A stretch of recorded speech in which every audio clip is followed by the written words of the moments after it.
Il y a quelques jours, je t'ai partagé une vidéo sur la fonction indicatrice. La fonction indicatrice sur un ensemble E, c'est la fonction qui à x associe 1 si x appartient à E, 0 sinon. Et je t'avais demandé, est-ce qu'il est possible d'exprimer cette fonction de façon analytique, c'est-à-dire uniquement avec des additions, multiplications, puissances, racines? Et la réponse était oui. Je vais te donner un petit aperçu. Pour la fonction indicatrice dans le singleton 0, c'est-à-dire dans l'ensemble qui contient uniquement 0, eh bien on utilise simplement la fonction qui à x associe 0 puissance valeur absolue de x. Et si on regarde 0 puissance n'importe quoi, ça fait toujours 0, sauf pour un cas particulier, c'est pour 0 puissance 0, je t'en ai déjà parlé aussi sur la chaîne. 0 puissance 0, par convention, ça vaut 1. Du coup, 0 puissance valeur absolue de x, bah ça vaut 1 si x est égal à 0, 0 sinon. Et là, on retrouve exactement la définition de la fonction indicatrice dans le singleton 0. On peut faire la même chose avec x sur valeur absolue de x, qui vaut 1 si x est strictement positif, moins 1 si x est strictement négatif. Ça permet d'exprimer les fonctions indicatrices sur des intervalles. Mais évidemment, une minute, c'est trop court pour parler de tout ça. Je t'invite donc, si ça t'intéresse, à visionner la vidéo complète, c'est dans la description. Bonjour à tous, ravi de vous retrouver pour ce nouvel épisode de Qui veut gagner des 10 puissance 6 avec aujourd'hui un invité de prestige, j'ai nommé Charles. Charles, bienvenue. Bonjour à tous. Est-ce que vous aimez les maths? J'adore les maths. C'est vrai? Les maths, la science de manière générale? Et même l'informatique, non, j'adore toutes les sciences. Bah ça c'est parfait. Je vous laisse vous asseoir et puis bien évidemment on va déjà commencer par faire votre connaissance, Charles. Donc qu'est-ce que vous faites dans la vie? On dirait un début d'entretien pour les grandes écoles. Ah, les grandes écoles. Les grandes écoles d'ingénieurs, oui, parce que j'étais en classe préparatoire. D'accord. Et donc j'étais étudiant en maths P, et là je me dirige vers une école d'ingénieurs, assez généraliste, plutôt axé finance. D'accord, accès finance. Et ça serait pour faire quoi par la suite? Ça serait pour travailler dans les salles de marché idéalement.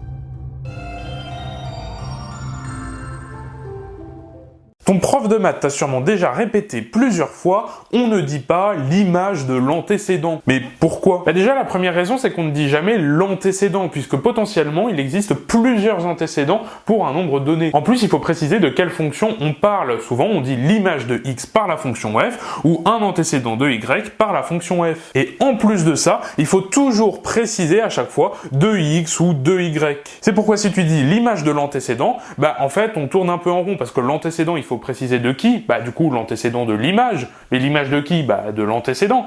Et l'antécédent, bah de l'image. Donc on se retrouverait avec une phrase infinie. L'image de l'antécédent, de l'image de l'antécédent, de l'image de l'antécédent. Et là, on ne s'en sort pas. Donc la phrase l'image de l'antécédent est strictement interdite.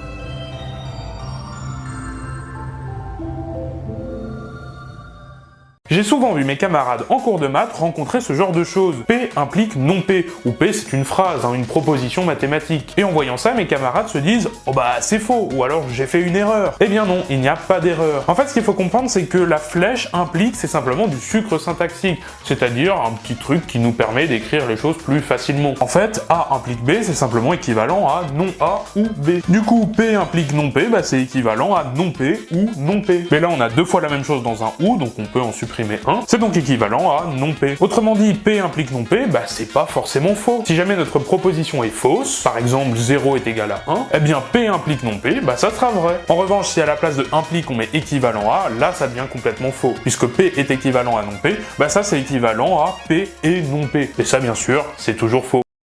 Charles, voici la première question. Dans quelle branche des sciences a-t-on souvent le droit de faire des approximations du genre pi égale 3 en analyse vectorielle, en théorie des ensembles, en géométrie euclidienne, en physique?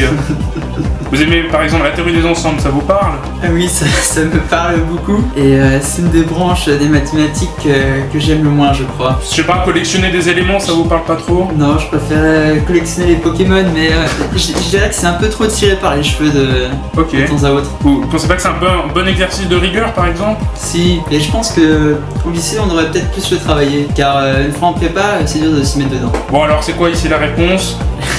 Tout bêtement, je dirais la réponse D. La réponse D, la physique, vous validez? Je valide. Et la réponse c'était bien évidemment la physique. Bien joué.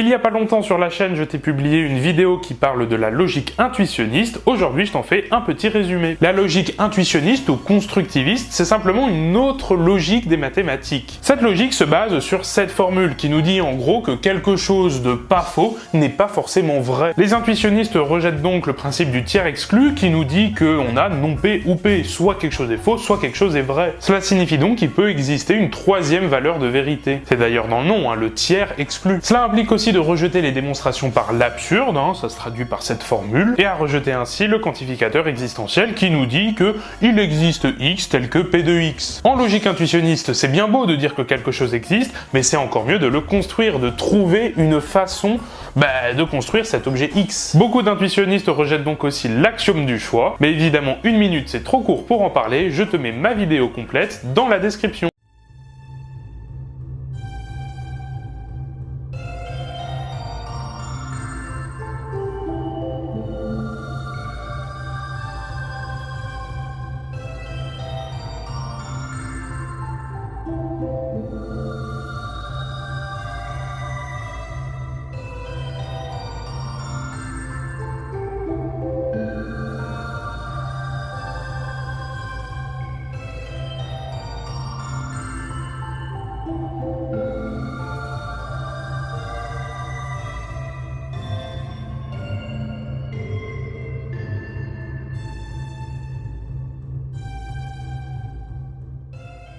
Est-ce que t'as déjà vu des polynômes en physique? En fait, des polynômes en physique, on en voit quasiment jamais. Et ça, c'est dû à un problème qu'on a en physique, mais qu'on n'a pas en maths, ce sont les dimensions. Oui, si je prends A, un objet de masse m, si j'écris m carré plus 2m plus 1, c'est quoi la dimension de ce truc-là? Autrement dit, c'est quoi son unité? Là, on aurait des kilogrammes carrés, plus des kilogrammes puissance 0.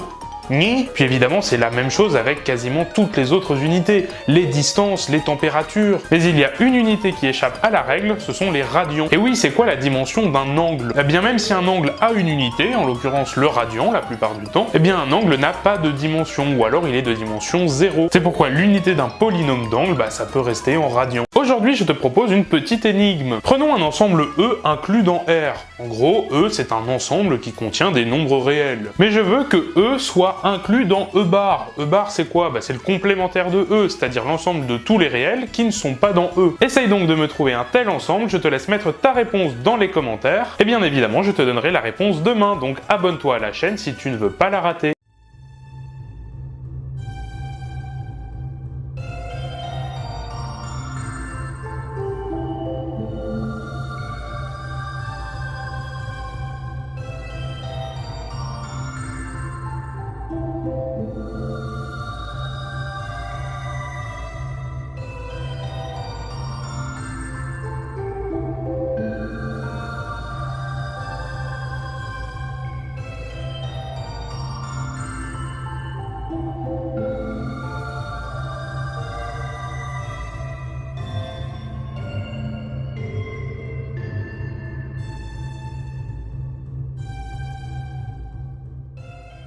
Hier, je t'ai proposé une petite énigme. Je t'ai demandé de trouver un ensemble E inclus dans R, inclus dans son complémentaire. Pour ça, il faut simplement traduire cette phrase E inclus dans E bar.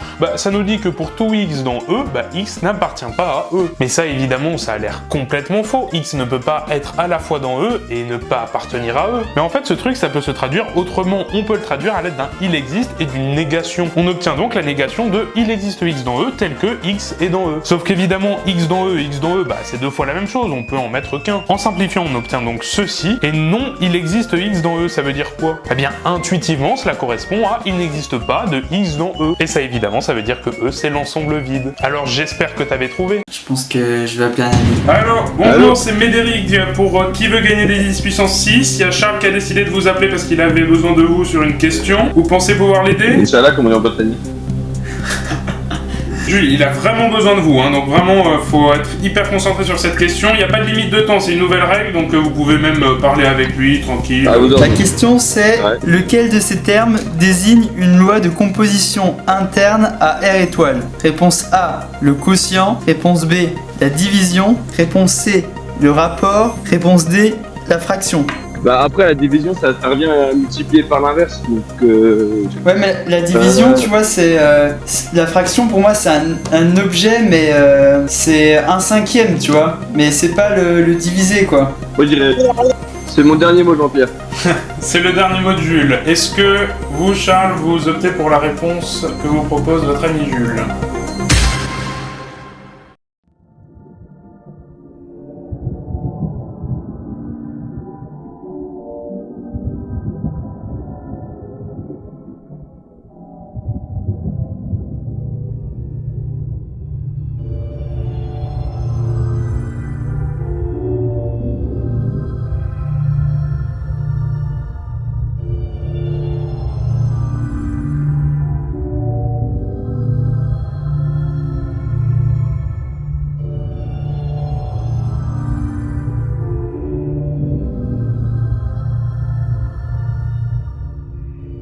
Aujourd'hui, je vais te prouver que 2 est égal à 1. Pour commencer, je vais partir de x carré. Ça, tu sais que c'est x fois x. Et x fois x, tu sais que c'est une répétition d'addition. C'est x plus x plus x plus, etc.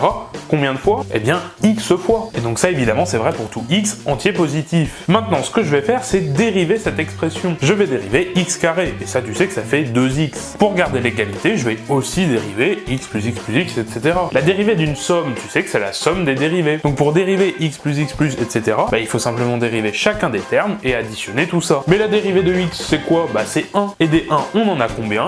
On en a x. Et 1 plus, etc. x fois, ça évidemment, ça fait x. Donc 2x est égal à x. Mais on a dit, ça fonctionne pour tout nombre x entier positif. Ça ne fonctionne pas que pour x égale 0. Autrement dit, si x est non nul, on peut diviser par x et on obtient 2 égale 1. Tu te doutes bien qu'il y a une erreur, mais alors elle est où? Je te laisse mettre ta réponse dans les commentaires et je te donnerai la réponse demain. Donc abonne-toi à la chaîne si tu veux la connaître. Vous le voyez actuellement sur l'écran, on a 3 autres jokers qui sont pour l'instant barrés. Et ça, c'est la nouvelle règle de cette émission, c'est que ces 3 jokers, en fait, ce sont les jokers tableau. Vous allez devoir les mériter, ces jokers. Donc vous allez avoir 3 questions qui vont vous permettre de débloquer ces 3 jokers. Vous avez 30 secondes pour répondre. Et en plus de ça, eh bien, vous n'avez pas de possibilité de réponse. C'est-à-dire qu'il va falloir donner la réponse en cash. D'accord? Pas de proposition, 30 secondes. Est-ce que vous êtes prêts? Je suis prêt. Quel est le nom de la fonction f définie par f de 0 est égal à 1 et pour tout n entier naturel, f de n plus 1 est égal à n plus 1 fois f de n. Attention, c'est parti.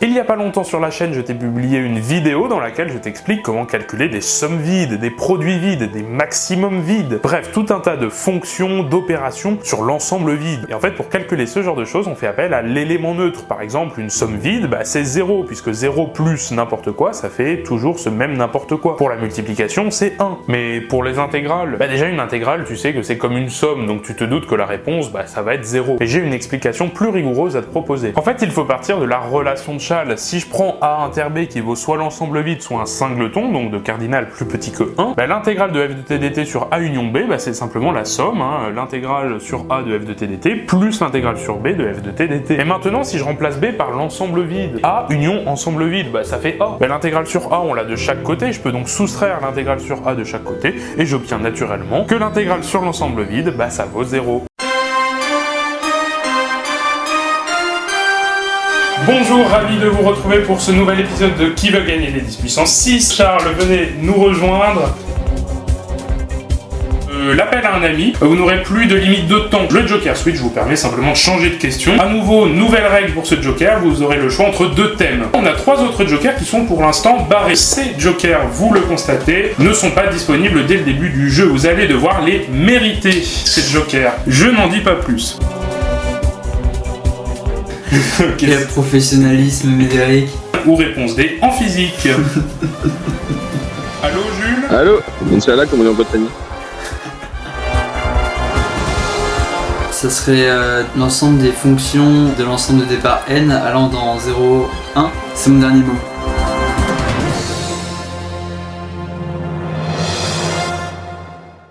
Quelle est la différence entre une addition et une somme? Entre une soustraction et une différence? Entre une multiplication et un produit? Et enfin, entre une division et un quotient? L'addition, la soustraction, la multiplication et la division, ce sont des opérations. Autrement dit, ce sont des fonctions qui prennent en argument deux nombres et qui renvoient un autre nombre. Et d'ailleurs, ça s'entend dans le nom puisque ça finit par sion. En général, en mathématiques, tout ce qui finit par sion, bah, c'est des fonctions. Donc en mathématiques, tu as le droit de dire « je fais une multiplication ». Et ensuite, ce que l'on appelle une somme, une différence, un produit ou un quotient, eh bien ça c'est le résultat que l'on obtient. La somme c'est le résultat d'une addition, la différence le résultat d'une soustraction, le produit c'est le résultat de la multiplication et le quotient c'est le résultat de la division. Et cette fois-ci on a le droit de dire que l'on calcule un produit et non pas on fait un produit. Ça veut rien dire. J'espère maintenant que tu vas utiliser ces mots à bon escient. Les erreurs courantes en maths, épisode 1. Si je te donne cette équation x carré est égal à 4 et que je te demande de me trouver x, eh bien tu vas sûrement me répondre que ça veut dire que x est égal à 2. Mais on oublie souvent l'autre solution, la solution négative, puisqu'ici x peut aussi être égal à moins 2. Bon, avec des nombres comme 2 et 4, bah c'est un peu évident. Mais si on a des nombres un peu plus compliqués, comme par exemple pi, on le rappelle, qui vaut environ 3,14. Pardon, je passais par là et j'ai entendu une énormité. Un peu de précision, voyons.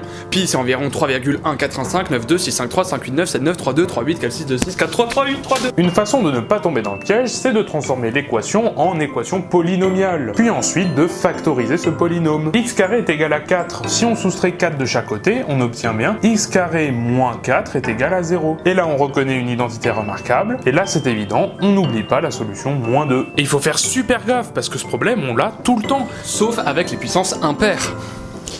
Mon micro! Quelle est la différence entre division, quotient, fraction, numérateur, dénominateur, ratio, rapport, etc. La division, c'est une opération, c'est une fonction qui prend en argument deux nombres et qui renvoie un nombre. Le quotient, c'est le résultat d'une division. Une fraction, en fait, c'est un objet plutôt visuel qui peut être vu comme un couple de deux nombres. C'est donc une représentation d'un quotient. Le numérateur, c'est le nombre en haut d'une fraction, le dénominateur, c'est le nombre en bas. Le ratio ou le rapport, c'est la même chose, c'est simplement le quotient de deux nombres de même espèce, de même nature. Par exemple, si je vends un t-shirt 100 € et que le lendemain je multiplie par 2, eh bien je peux dire que le rapport entre le prix final et le prix initial, c'est 2. En revanche, ce qu'on appelle le taux, là c'est un quotient mais pour deux nombres de nature différente. Ça peut être par exemple le prix au kilogramme d'une pastèque. Et enfin, une proportion, c'est simplement une relation d'égalité entre deux rapports. Il reste encore plein de vocabulaire autour des divisions, donc si tu veux une partie 2, like, abonne-toi et laisse un commentaire. Tout le vocabulaire autour des divisions, partie 2. Lorsque l'on fait une division, le dividende, eh bien c'est le nombre qui est divisé, alors que le diviseur, c'est le nombre qui divise. Une division euclidienne ou une division entière, c'est une opération ou une fonction qui renvoie ce que l'on appelle un quotient euclidien et un reste. C'est la division que tu apprends à l'école primaire. Le quotient euclidien, c'est donc le premier élément du couple renvoyé par une division euclidienne. Et le reste,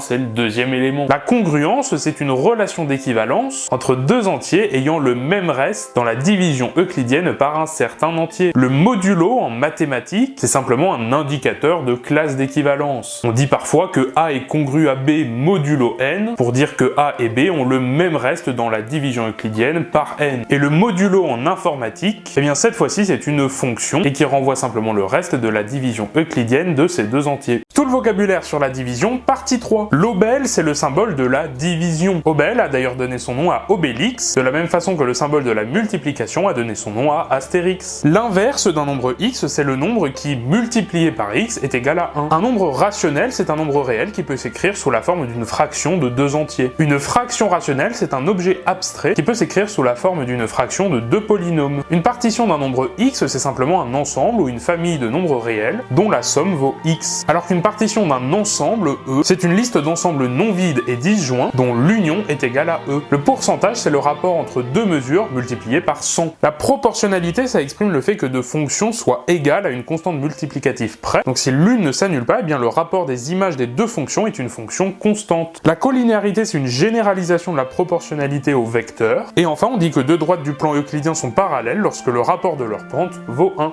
Il y a pas longtemps sur la chaîne, je t'avais proposé une petite énigme qui te prouvait que 2 était égal à 1, je te demandais de trouver l'erreur. J'étais parti de x carré, ça on sait que c'est x fois x, et tu sais qu'une multiplication c'est une répétition d'addition, donc en fait x fois x c'est simplement x, etc. Le tout combien de fois? Eh bien x fois. Jusque là, tout va bien. Juste après ce que l'on fait, c'est qu'on dérive l'expression. Alors il y en a beaucoup dans les commentaires qui m'ont dit ouais mais x carré c'est pas égal à 2x, elle est là l'erreur. Attention, j'ai jamais dit que c'était égal, j'ai dit qu'on dérivait. T'as vu, il y a une petite flèche avec marqué d sur dx, donc on dérive. Si t'es pas encore en classe de première, c'est normal que tu comprennes pas. Mais si t'es au moins en classe de première, normalement tu devrais comprendre, la dérivée de x carré c'est égal à 2x, et la dérivée de x, etc., bah c'est 1 plus 1 plus, etc., puisque la dérivée de x c'est 1, et la dérivée d'une somme c'est simplement la somme des dérivées, donc il suffit d'additionner plein de fois des 1. Mais des x, on en avait combien? Bah on en avait x, bah là y a pas de raison que ça change, donc on en a toujours x. Et 1 plus, etc., x fois, ça fait quoi? Bah ça fait x. On a donc 2x est égal à x. Et là pareil dans les commentaires, beaucoup m'ont dit, ouais bah du coup ça veut dire que x est égal à 0, t'as pas le droit de diviser, hein, sinon ça ferait une division par 0. Bah mais non, parce que jusque-là, cette égalité, elle était vraie tout le temps, pas forcément pour x égale 0. Et je l'ai dit dans ma vidéo, je vais fixer x non nul, comme ça je peux diviser, y a pas de problème. Et effectivement, en divisant, j'obtiens 2 est égal à 1. Et en fait, l'erreur résidait dans le fait qu'on n'a pas le droit de dériver. Pourquoi? Bah parce que cette égalité-là, hein, je l'entoure, elle ne fonctionne que si x est un entier naturel. Et oui, puisqu'ici on a un certain nombre de termes. Un nombre de termes, ça peut être qu'un entier positif. Je peux pas avoir moins 3,5 termes. Ça veut rien dire. Et normalement, tu le sais, les dérivés, ça ne peut pas s'appliquer aux entiers naturels. Les dérivés, c'est des limites de taux d'accroissement. Il faut donc se rapprocher au plus près possible des points sur la courbe de ta fonction. Donc il faut nécessairement, entre autres, que ta courbe soit bien lisse et bien continue. Sauf qu'une courbe avec uniquement des entiers naturels, bah ça ressemble pas du tout à ça, hein. C'est simplement des points isolés. Et donc évidemment, une telle fonction, tu ne peux pas la dériver. C'est donc pour ça ici que 2 était égal à 1. J'ai créé une série interactive dans laquelle mes abonnés m'aident à découvrir des théorèmes de maths. Cette série s'appelle Mes recherches et on essaye tous ensemble de créer une nouvelle théorie. On invente de nouveaux objets, on essaye de comprendre comment les maths sont construites. On trouve et on démontre de nouveaux théorèmes. Alors si tu veux regarder la série juste par pur divertissement ou si tu veux y participer pour devenir peut-être le futur Georges Cantor, le lien est dans la description. Tu t'es jamais demandé dans une fraction pourquoi le nombre du haut on appelait ça le numérateur et le nombre du bas le dénominateur? Dans le mot dénominateur,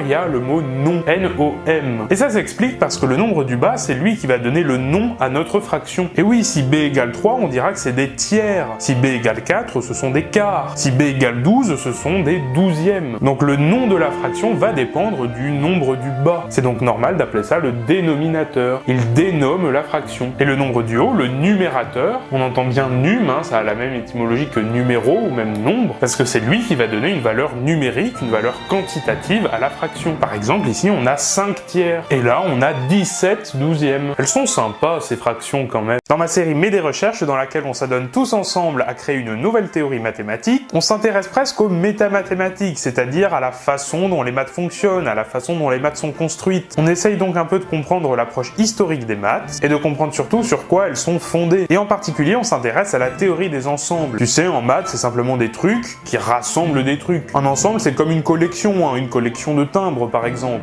Et si en maths, souvent on a l'habitude de collectionner des nombres du genre 0, 1 et 2, bah il est quand même un peu plus rare de trouver des ensembles d'ensembles, c'est-à-dire des ensembles qui collectionnent d'autres ensembles. Et bien dans ma série Mais des recherches, on s'intéresse à ce genre d'ensemble. Et surtout on a créé une nouvelle fonction, la fonction profondeur, qui calcule à quel point ce genre d'ensemble est profond, c'est-à-dire à quel point on peut rentrer à l'intérieur dans des ensembles d'ensembles, etc. Par exemple, la profondeur de cet ensemble, c'est 2, puisqu'il n'y a au maximum que 2 étapes pour rentrer en profondeur à l'intérieur, alors que la profondeur de cet ensemble, c'est 1. Si tu veux en savoir plus, c'est dans la description. Il y a pas longtemps, sur les réseaux sociaux, je suis tombé sur ça. À l'école, quand le prof de maths il m'a dit -2 fois -2 ça fait 4, j'ai lâché l'affaire. Admettons, tu n'as pas de bananes. Sur ce stock de bananes que tu n'as pas, on t'en retire 2. Et on les multiplie par 2 autres bananes qui n'existent pas. Et ça fait 4 bananes. Tout d'abord, l'humoriste fait une erreur. Et oui, lorsqu'il dit qu'on prend -2 bananes et qu'on les multiplie par 2 autres bananes qui n'existent pas, autrement dit -2 bananes fois -2 bananes, eh bien déjà, ça ne fait pas 4 bananes. Et non, parce qu'en faisant ça, il ne tient pas compte des unités. C'est comme en physique, si tu multiplies des mètres par des mètres, bah ça fait des mètres carrés. Bah pour les bananes, c'est exactement la même chose. Donc des bananes fois des bananes, ça ferait dans la logique des bananes carrées. Donc déjà ici, d'un point de vue du raisonnement, on a une très grosse erreur dans le sketch. Ensuite, il y a un moment dans le sketch où toute la salle se met à rire, c'est lorsqu'il dit qu'on n'a pas de bananes et qu'on lui en retire 2. Sauf que ça, c'est justement le principe du déficit, quand tu as déjà rien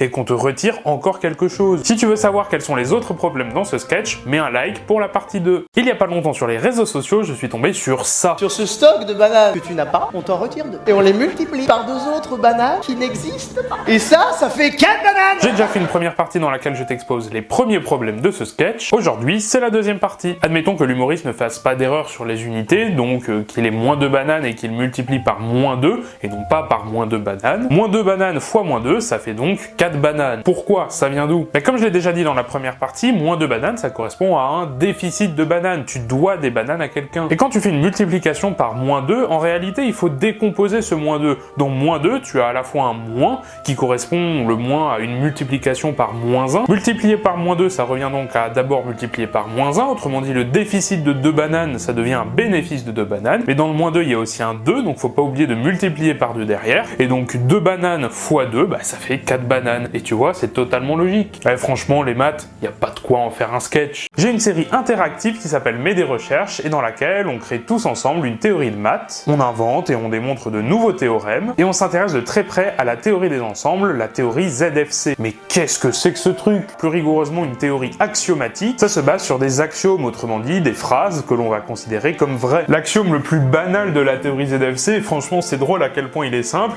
c'est de dire que l'ensemble vide existe. L'ensemble vide, tu sais, c'est cet ensemble qui ne collectionne rien du tout, il n'y a aucun élément à l'intérieur. Le deuxième axiome, qu'on appelle l'axiome d'extensionnalité, nous dit que deux ensembles sont égaux si et seulement si ils ont les mêmes éléments. On l'appelle un peu grossièrement le principe de double inclusion, puisqu'en fait deux ensembles A et B sont égaux si et seulement si A est inclus dans B et B est inclus dans A. Un autre axiome complètement banal, l'axiome de la paire, nous dit que si on a deux ensembles A et B, eh bien l'ensemble qui contient A et B existe. Ça aussi, ça paraît complètement con, mais bah oui, il faut bien le fixer quelque part. Il y a plein d'autres axiomes super marrants dans la théorie ZFC, si tu veux en savoir plus, c'est dans la description. Il y a pas longtemps sur les réseaux sociaux, je suis tombé sur ça. Cero.